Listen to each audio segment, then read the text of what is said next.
Padre Celestial, muchas gracias porque podemos venir una vez más a tu presencia, una vez más, Señor, a encontrarnos con el Dios Todopoderoso y maravilloso, el Dios que nos ama, el Dios que nos busca, el Dios que está siempre anhelante de darnos oportunidades para estar siempre con tu gloria, bendito y eterno Dios.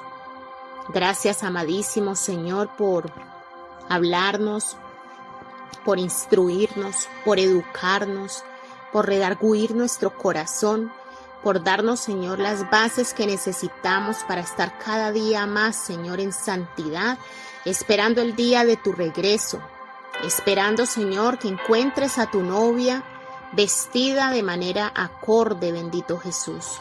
Muchas gracias te damos a ti, Salvador, porque podemos confiar en ti, podemos confiar en tu amor.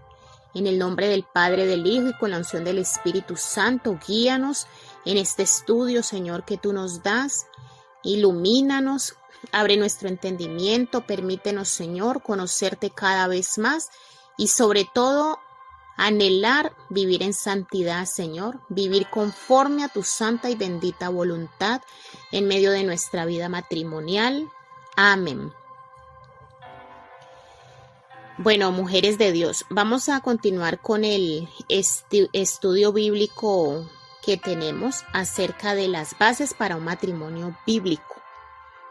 El tema que vamos a ver hoy es el diseño divino, el sexo solo dentro del matrimonio. El origen del sexo y del matrimonio. Si Dios es el creador del hombre, ¿de quién fue la idea del sexo? ¿Qué implica esto?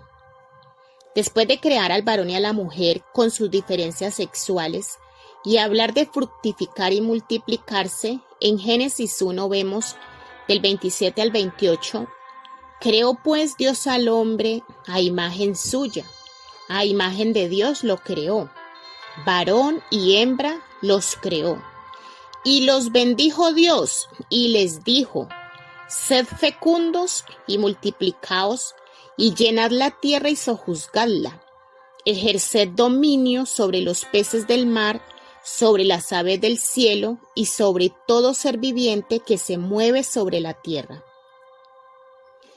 Aquí vemos claramente cómo Dios, después de crear al hombre y a la mujer, a cada uno en su tiempo, le da una orden y le dice que se junten y que sean fecundos y que multipliquen la tierra. Entonces, naturalmente vemos cómo el sexo dentro del matrimonio es una orden de Dios, ¿sí? Viene de Dios, es divino porque viene de Dios dentro del matrimonio. ¿Cuál fue la opinión de Dios sobre lo que había creado, incluyendo el sexo en el matrimonio? Según Génesis 1:31, dice que vio Dios todo lo que había hecho, y he aquí que era bueno en gran manera. Y fue la tarde y la mañana y el día sexto, ¿sí? Nosotros podemos ver que después de todo lo que Dios creó, a Él siempre le pareció que había sido bueno. En Génesis 2:24-25, el Señor nos dice en su palabra, por tanto, dejará el hombre a su padre y a su madre y se unirá a su mujer y serán una sola carne. Y estaban ambos desnudos, Adán y su mujer, y no se avergonzaba. Bueno, ¿cuáles son las instrucciones que Dios mismo dio al primer matrimonio? Entonces ya vemos que la instrucción de Dios es que se junten, que sean fecundos, que multipliquen la tierra y también que deje a su padre y a su madre. Nosotros podemos ver claramente que Adán y Eva no tenían ni mamá ni papá, ¿cierto? Y esas palabras que el Señor está diciendo lo está hablando en unos comienzos del Génesis. Por lo tanto, el Señor, estas instrucciones que le daba a Adán y a Eva no eran solamente para ellos. El Señor estaba pensando en cada uno de nosotros, estaba pensando en la familia, estaba pensando en la unión matrimonial. Y es por eso que aquí aprovecha y da ese primer mandamiento, ¿sí? Bueno, entonces, ¿qué implica que la idea de ser una sola carne estaba en vigor desde antes de la caída del hombre? Dios, conociendo el corazón de cada uno de nosotros, ya sabía realmente la necedad del corazón, el engaño del corazón, la concupiscencia de la carne. Y por eso aquí Él se atreve a dar este primer mandamiento, uno de sus mandamientos acerca del hombre y de la mujer, ¿sí? De ser una sola carne, Bueno, ¿cuáles creemos que son algunos de los propósitos divinos para el sexo dentro del matrimonio? Uno de los primeros propósitos del matrimonio son del Señor es que fecundar la tierra, ¿cierto? O sea que el Señor es amigo de la familia. Y según Hebreos 13:4 nos dice, honroso sea en todos el matrimonio y el lecho sin mancilla. O sea, el Señor a nosotros nos manda a respetar ese lecho matrimonial. El Señor manda a respetar, manda a la fidelidad entre el hombre y la fidelidad entre la mujer. Miren que la segunda parte de Hebreos 13:4 nos dice, pero a los fornicarios y a los adúlteros los juzgará Dios. Esto es una palabra del Señor. Por lo tanto, yo pienso que en esta parte tenemos que estar realmente pendientes, porque en caso tal de que dentro de este grupo veamos que hay personas que aún no se han casado, es necesario orar al Señor para poder que den este primer paso de obediencia. Yo sé que hay unas que han estado orando, pidiéndole al Señor para poder que estos hombres tengan en su corazón ese anhelo y ese deseo de cumplir con estos mandamientos del Señor. Pero aquí no podemos desmayar. Hay que seguir orando para que el Señor permita que se abran esas puertas y poder estar viviendo en una familia bajo la unión matrimonial, ¿sí? Y en caso tal de que haya alguna mujer batallando con el esposo que está en adulterio, también es muy necesario orarle al Señor para que le traiga libertad. Ya sabemos que nuestra lucha no es contra carne ni sangre. Es necesario hacer una guerra y una guerra espiritual, declarando en libertad a ese hombre, declarando que el Señor le abre sus ojos y le permite ver mucho más allá de lo que está viendo en este momento, declarando que Él es libre de toda red de adulterio y que en el nombre de Jesús empieza a detestar lo que es el pecado para unirse a los mandamientos de Dios. ¿Qué actitud debemos tener nosotros hacia la cama matrimonial? ¿Sí? Nosotros ya sabemos que debemos de vivir en santidad. En esa cama matrimonial se vive en santidad. No podemos permitir que situaciones, actos que el Señor no nos ha mandado, que no nos son permitidos, nosotros los hagamos dentro de esa cama matrimonial, ¿sí?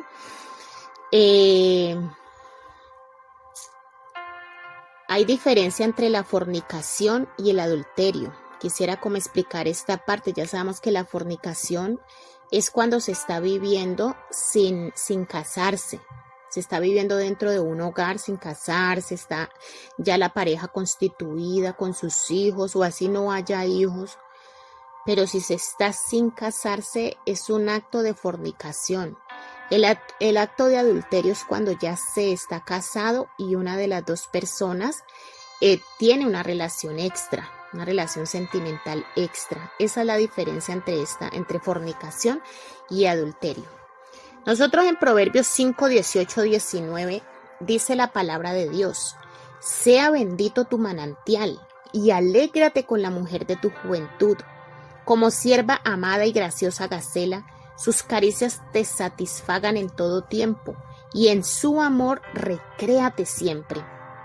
Bueno, de acuerdo a esta palabra, cierto que es una palabra que muy fácilmente podemos ver que se le está atribuyendo al hombre, pero también la podemos atribuir a nosotras como mujeres.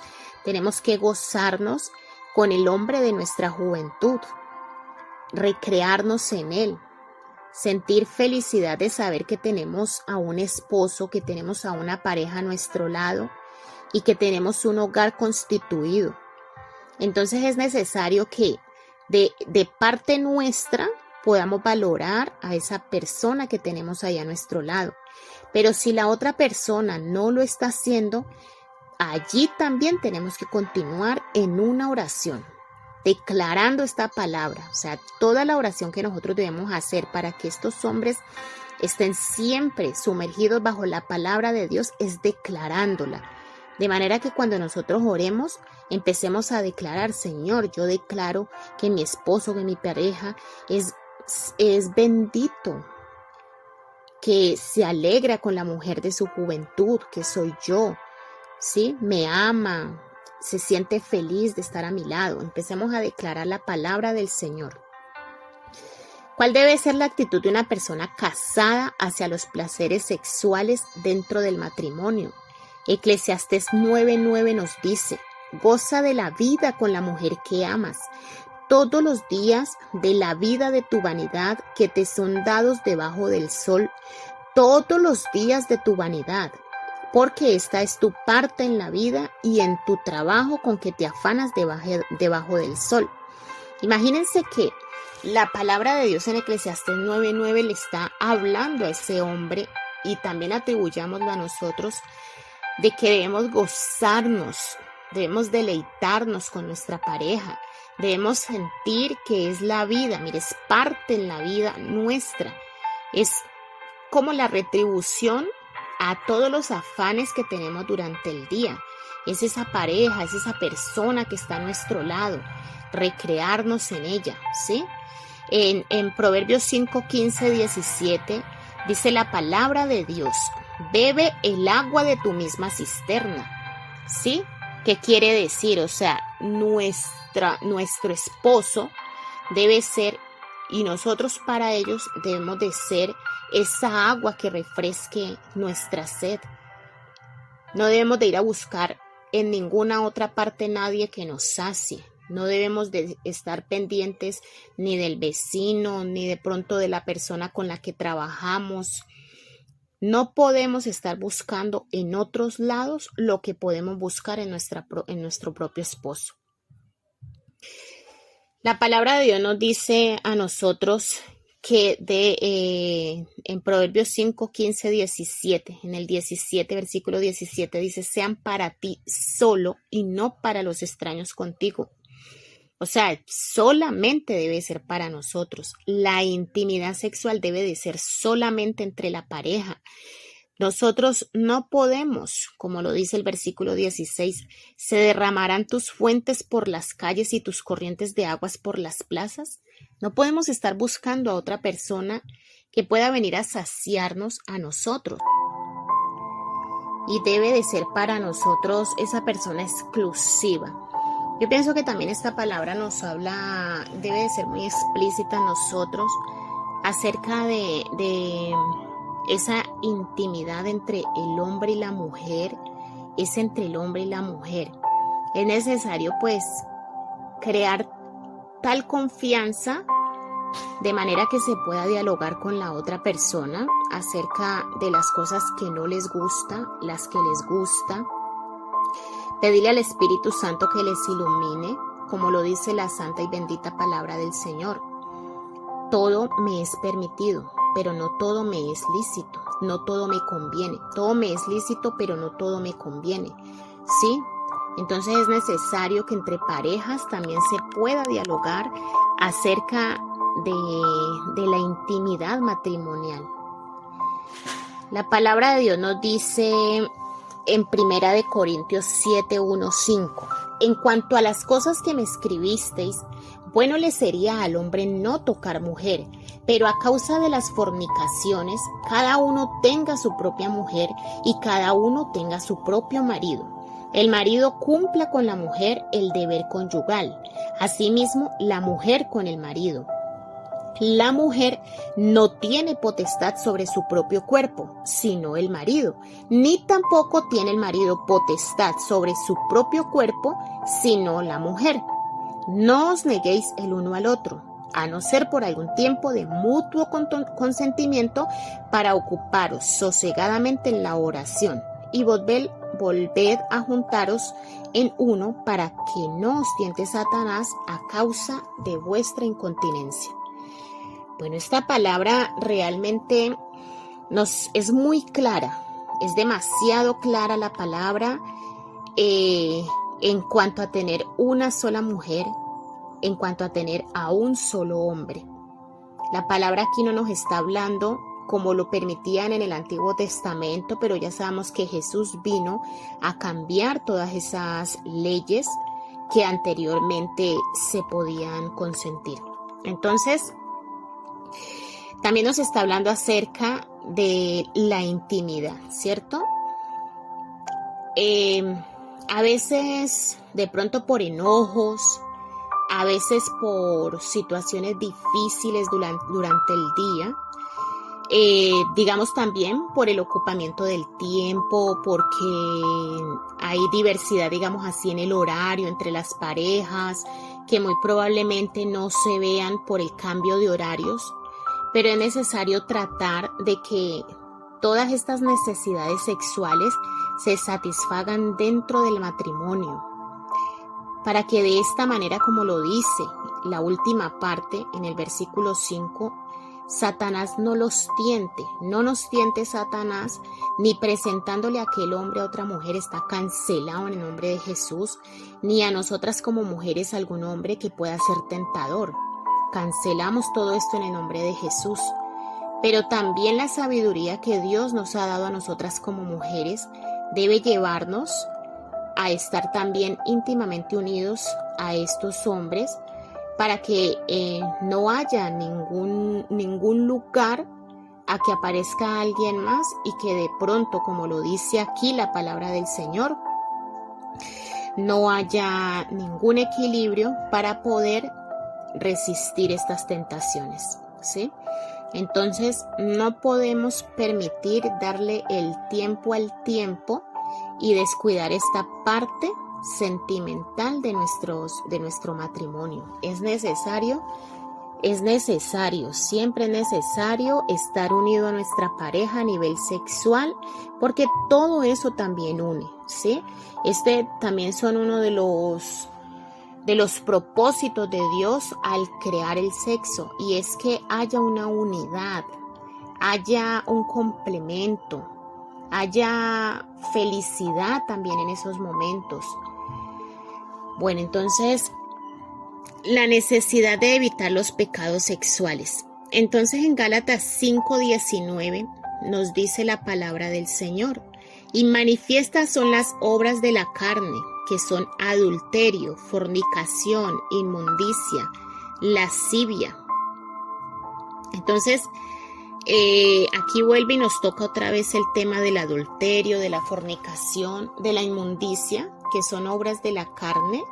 Por eso es necesario que tengamos claro realmente qué está permitido dentro de una relación sexual, ¿sí?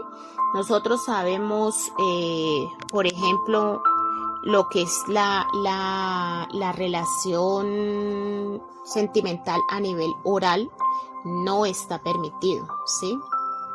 El sexo oral no está permitido, el sexo anal tampoco está permitido.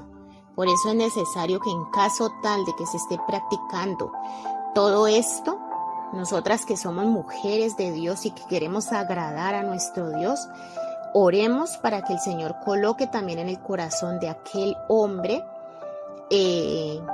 ese deseo de conocer la voluntad de Dios, el anhelo de conocer la voluntad de Dios para que pueda vivir agradándole a Él. En Colosenses 3, 5, 6 la palabra del Señor nos dice: haced morir pues lo terrenal en vosotros, fornicación, impureza, pasiones desordenadas, malos deseos y avaricia, que es idolatría, cosas por las cuales la ira de Dios viene sobre los hijos de desobediencia.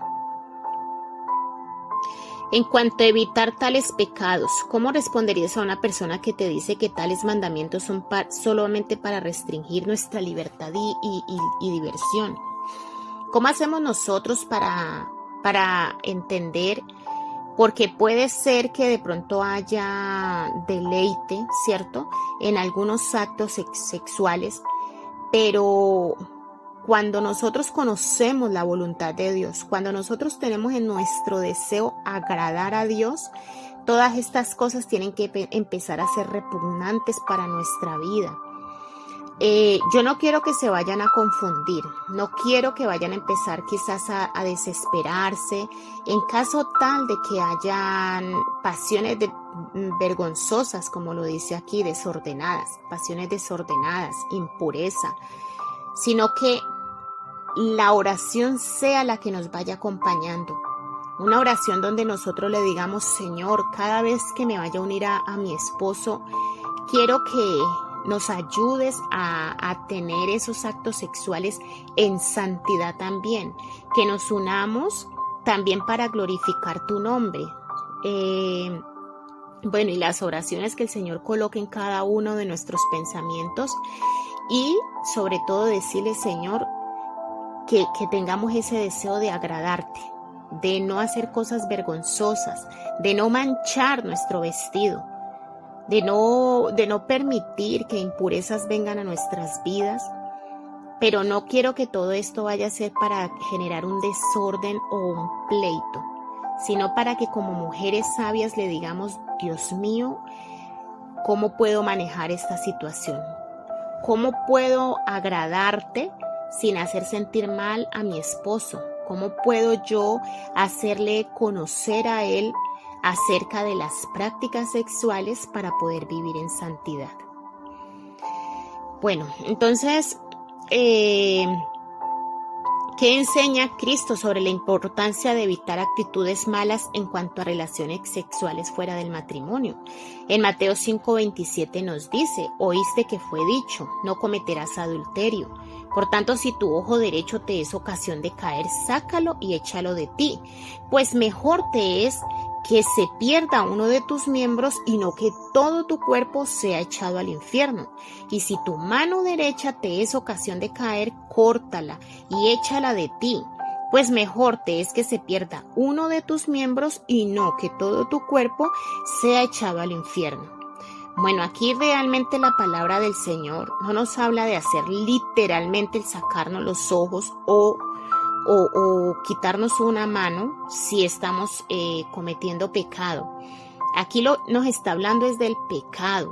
Si hay un pecado que está cogiendo fuerza o que está impregnado en nosotros, es necesario sacarlo de nuestra vida.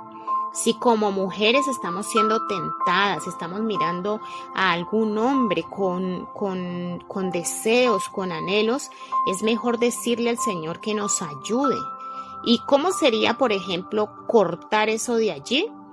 Si es posible alejarnos de esa persona. Es muy necesario, es indispensable, ¿sí? Porque ya sabemos acerca de las tentaciones de la carne. Si nosotros no batallamos contra la carne, ella nos puede jugar una mala pasada. Entonces es muy necesario alejarnos, huir como hizo José de todo tipo de tentación. No podemos cometer adulterio. No lo podemos hacer porque recordemos que primero que todo está ese deseo de mantenernos santas para nuestro Dios y que también tenemos a alguien a nuestro lado para serle fieles.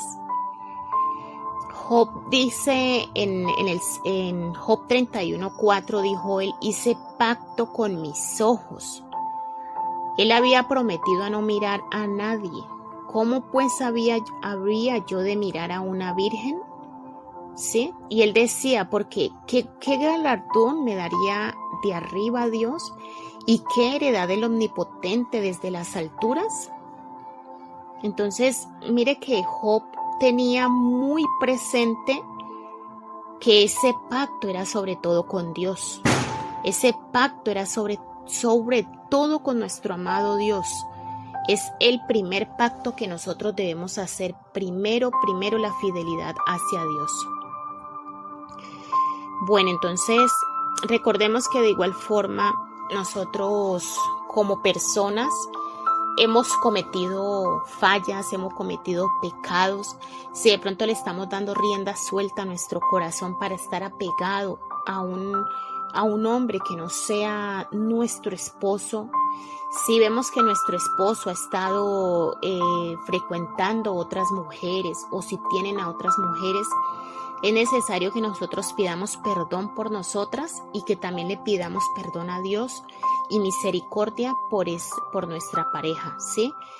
De manera que Dios pueda traer el arrepentimiento a nuestras vidas y nos ayude a vivir de manera santa para Él.